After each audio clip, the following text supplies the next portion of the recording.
नमस्कार साथियों, राजपथ पर आपका स्वागत है। साथियों, राजपथ पर आज चर्चा करने के लिए अचानक मुझे आना पड़ गया।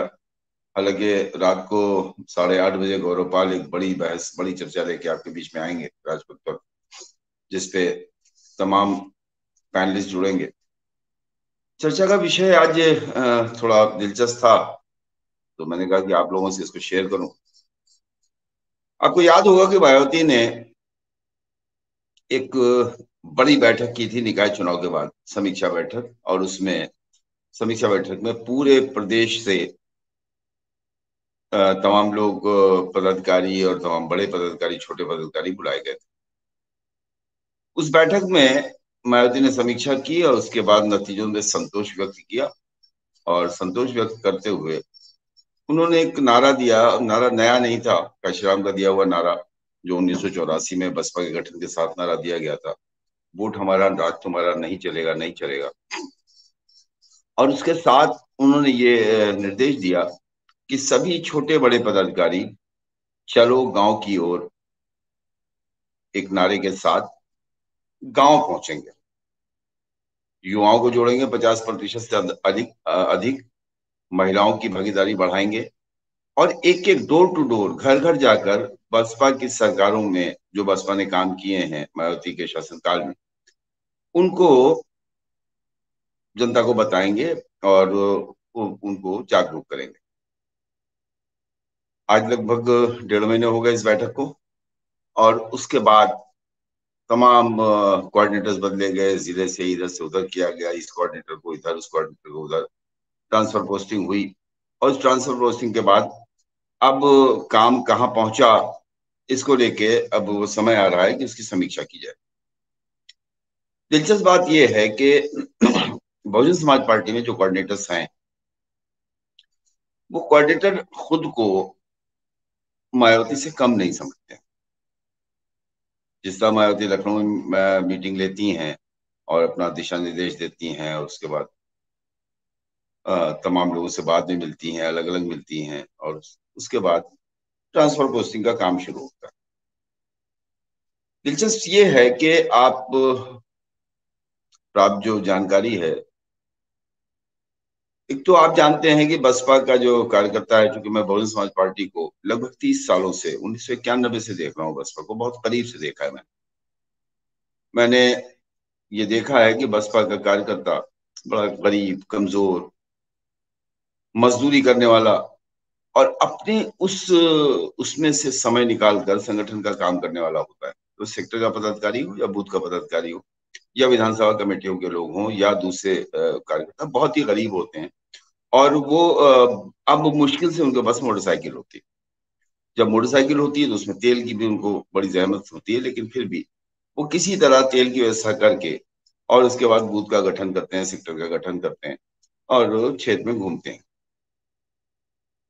आज जिस देवीपाटन मंडल और फैजाबाद मंडल, और ये जो मंडल हैं, इसमें लखनऊ मंडल, मंडल के जो कोऑर्डिनेटर हैं, मंडल के नहीं, जोन के कोऑर्डिनेटर हैं जो बड़े वाले हैं, उन लोगों ने गांव जाने की जगह पे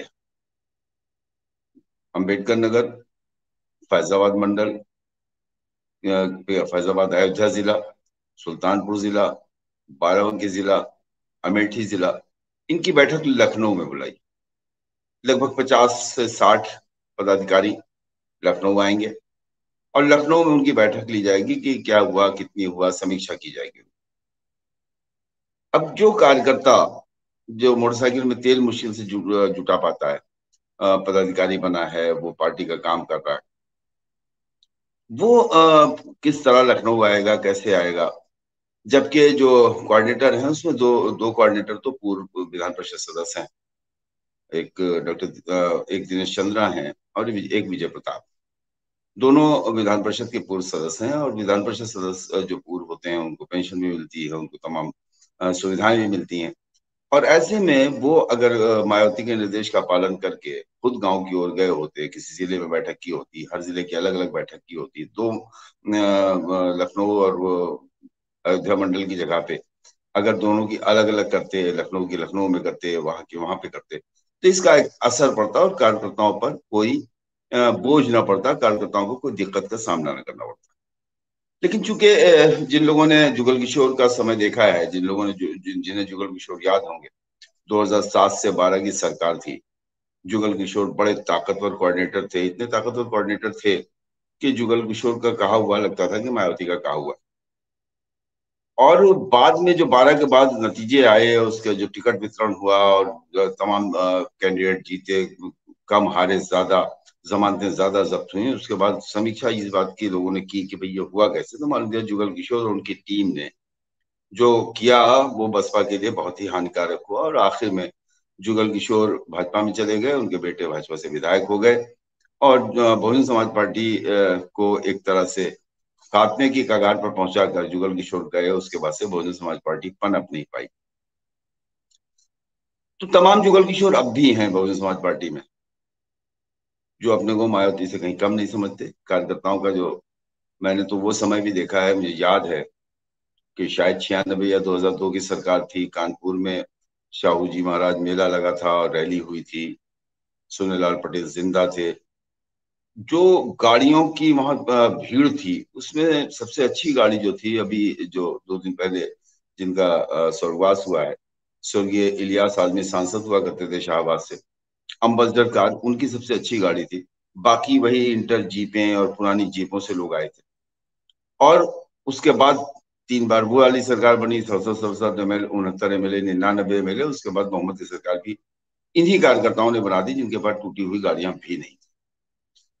आज चूंकि फॉर्च्यूनर का जमाना है, फॉर्च्यूनर का एसी चलता रहता है, साहब लोग जो है बैठक लेते रहते हैं, अंदर जब बैठक खत्म हो जाती है फौरन वो एसी वाली फॉर्च्यूनर में बैठ जाते हैं। तो चलते हुए एसी से उतरना और चलते हुए एसी में बैठ जाना, ये जो कोऑर्डिनेटर्स का व्यवहार है, ये बहुजन समाज पार्टी को वहां पर नहीं पहुंचने दे रही जहां पर बसपा को पहुंचना चाहिए। तो ये एक, मायावती ने कहा चलो गांव की ओर, कोऑर्डिनेटर कह रहे हैं आओ लखनऊ की ओर। ये क्या है, इसे आप किस तरह देखते हैं? मायावती के निर्देशों का पालन करने की जगह पे अपने निर्देशों का अनुपालन कराना, ये बहुजन समाज पार्टी की सबसे बड़ी नई बीमारी। इसमें हर जोन में एक मायावती है, हर जोन में एक मायावती के रूप में एक उनका प्रतिनिधि है। वो कहता है कि भाई मैं आ गया तो क्या अब इसके बाद तो मायावती का आना बचा है। उनके शब्दों में कि अगर मैं आ गया तो क्या बहन जी आएंगी। तो ये एक जो हुआ है, इससे इससे वो जो है ना कि मायावती ने कहा चलो गांव की ओर, तो इसको पलीता कौन लगा? जिनके लिए ये कहा था कि गांव जाएंगे, बड़े पदाधिकारी जाएंगे, छोटे पदाधिकारी जाएंगे, सभी गांव जाएंगे। गांव जाने की जगह अगर वो लखनऊ बुलाए जाएंगे, वो कार्यकर्ता जो चंदा करके घर से पैसे मांग के किसी तरह बस का किराया करके अगर लखनऊ आएगा, तो वो उसका उसके ऊपर कितना बोझ पड़ेगा, इसकी कभी सोचने की कोशिश पदाधिकारियों ने नहीं की है। क्योंकि उन्हें तो वो मिल गया जिसकी मतलब वो कोई विधान परिषद हुआ, कोई राज्य मंत्री हुआ, कोई राजनीति में गया, और तमाम लोग सरकारों में उन्होंने अपना सब कुछ कर लिया। लेकिन कार्यकर्ता कल भी जिंदाबाद कर रहा था, आज भी जिंदाबाद कर रहा है, इस उम्मीद के साथ कि 2024 में हम अच्छा कर सकें। तो ये चीज कब खत्म होगी, कैसे खत्म होगी, और इसकी बुनियाद जो पड़ी है, इसकी बुनियाद के पीछे कौन है? इसकी बुनियाद के पीछे वो हैं जो निरंकुश है। और निरंकुश होने की वजह क्या है? कोई हटाया नहीं चाहता। मायावती ने अभी भी पार्टी का जो एक वो आया है कि मायावती ने कहा है कि जो लोग निष्क्रिय होंगे वो हटाए जाएंगे। तो निष्क्रिय हटाए जाएंगे, उसकी उनकी निष्क्रियता बताएगा कौन? वही लोग बताएंगे जो खुद निष्क्रिय है। अच्छा, कोऑर्डिनेटर्स के बारे में एक चीज ये हो गई है कि उन्हें ये पता है कि हम इस जोन से हटाए जाएंगे, उस जोन में लगाए जाएंगे। मतलब पैदल तो किए नहीं जाते हैं। कभी अगर किसी को बिहार के ट्रांसफर कर दिया जाता है तो बड़ा परेशान हो जाता है, उसके बाद डर जाता है, उसके बाद आप माफिया मांगने लगता है कि नहीं हम बिहार नहीं जा पाएंगे, बिहार में काम नहीं कर पाएंगे। बिल्कुल वीरू, आप सही कह रहे हैं कि विश्वनाथ पाल बहुत मजबूत, बहुत अच्छा काम कर रहे हैं। लेकिन विश्वनाथ पाल के जनपद के लोग अगर लखनऊ बुलाए जाएं और विश्वनाथ पाल उस जनपद के रहने वाले हों, और उसके बाद उस पर आपत्ति न करें, और वो भी अगर उस बैठक में पहुंच जाएं, तो ये भी एक सवाल पैदा करता है कि विश्वनाथ पाल क्या इन कोऑर्डिनेटर्स इतने मजबूत हैं कि क्या वो प्रदेश अध्यक्ष पे भारी हैं? ये भी एक सवाल है। फैसल खान ने सपा छोड़ दी। इससे पहले लखीमपुर में आपको पता होगा कि एसआर उस्मानी ने सपा छोड़ी थी और बसपा से चुनाव लड़े थे अमर। और वहां पर ही नहीं, पूरे प्रदेश का मुसलमान नाराज है समाजवादी पार्टी से। लेकिन सवाल ये है कि संगठन जिसको मायावती ने चलो गांव की ओर कहा था, वो गांव की ओर जाने की जगह पे चलो राजधानी की ओर क्यों कार्यकर्ताओं को बुला रहा है, क्यों बैठक लखनऊ में कर रहा है। खुद बैठक जो है वो मंडल की जाने की जगह पे, जिले पे जाने की जगह पे लखनऊ बुलाने का क्या मतलब। ये बताता है कि मायावती के उस मिशन को, जो उनका मिशन है कि अगर गांव की ओर जाया जाएगा, कार्यकर्ताओं को जोड़ा जाएगा, युवाओं को जोड़ा जाएगा, महिलाओं को जोड़ा जाएगा, बड़े पदाधिकारी जाते हैं, उसका असर होता है, वो किसी के घर पहुंचते हैं तो खुश होता है, वो सम्मान देता है कि हमारी पार्टी के बड़े नेता हैं। उसकी जगह पे लखनऊ के एक बड़े हॉल में आप पूरे अंबेडकर नगर, अमेठी, सुल्तानपुर, अयोध्या, फैजाबाद, इनकी जगह के लोगों को बुला के, और वो किस तरह आएंगे, उनका किराया कौन देगा, वो किस तरह से यहाँ पहुंचेंगे।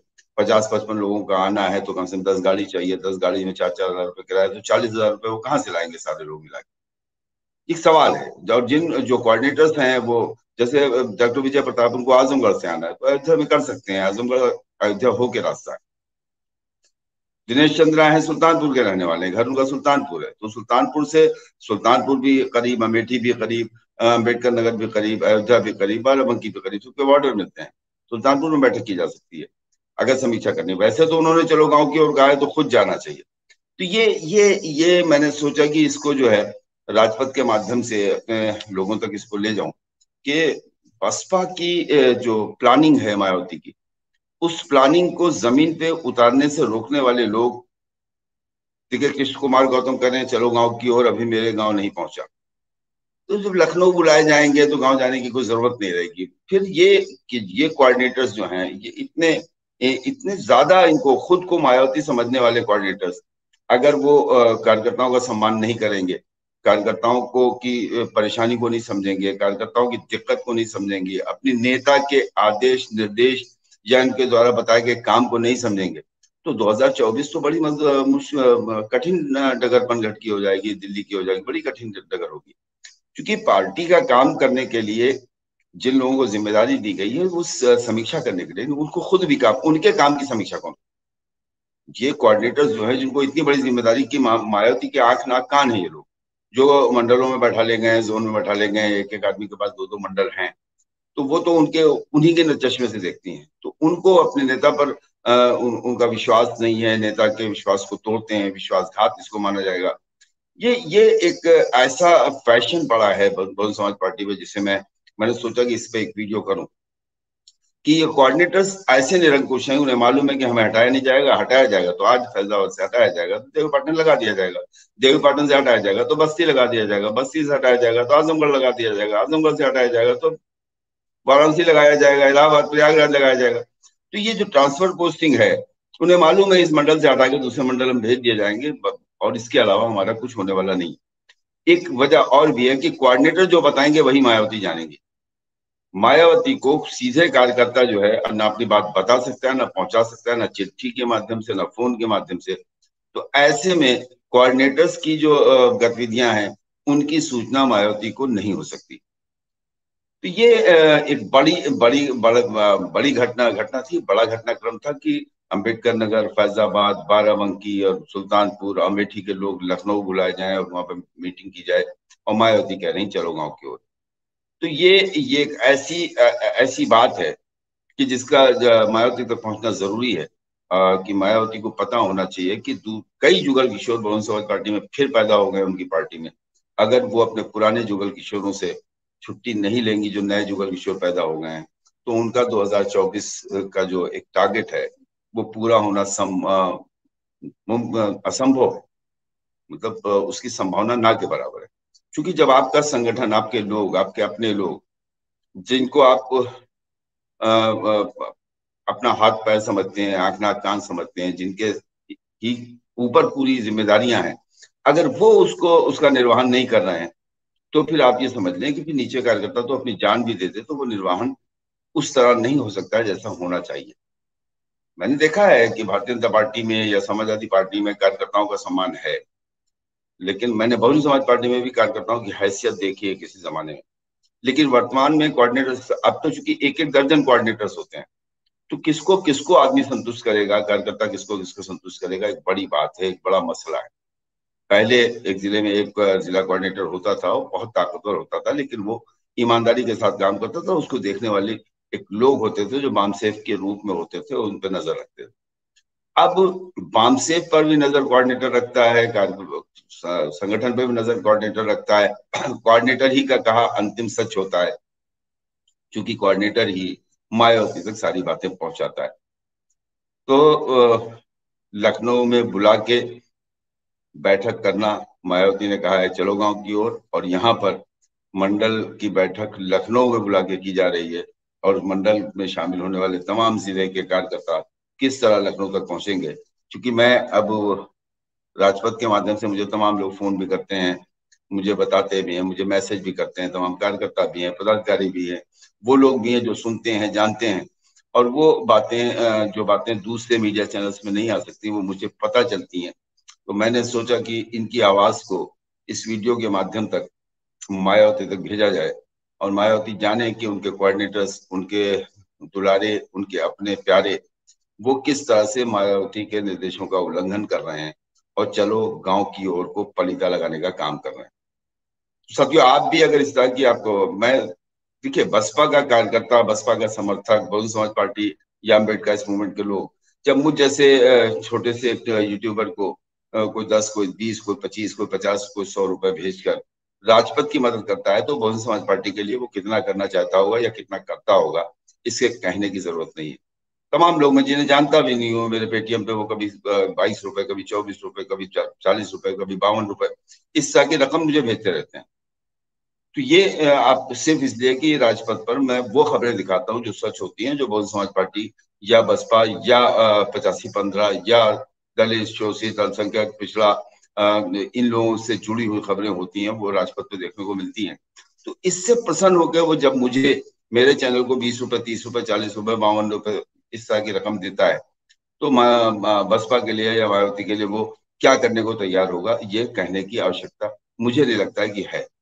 तो साथियों, ये एक ऐसा काम जो नहीं होना चाहिए कि मायावती का निर्देश है चलो गांव की ओर, कोऑर्डिनेटर्स कह रहे हैं चलो लखनऊ की ओर, तो ये उनके आदेश को उल्टा किया जा रहा है। तो इसके पीछे क्या वो ये माना जाए कि कोऑर्डिनेटर्स अपने को मायावती के बराबर समझने लगे हैं, या मायावती ही समझने लगे हैं, या उनके नजर में प्रदेश अध्यक्ष का भी कोई महत्व नहीं है, या उनके नजर में उन लोगों का भी कोई महत्व नहीं है, जो उनको ये लगता है कि मायावती तक ये बात नहीं जाएगी। लेकिन मुझे लगता है कि मायावती कार्यालय में बहुत कुछ बदला है, वहाँ छोटी छोटी बातें पहुंचने लगी हैं, और उसके बाद मुझे लगता है कि इस तरह की जो गलती है दोबारा शायद न दोहराई जाए इस वीडियो को होने के बाद।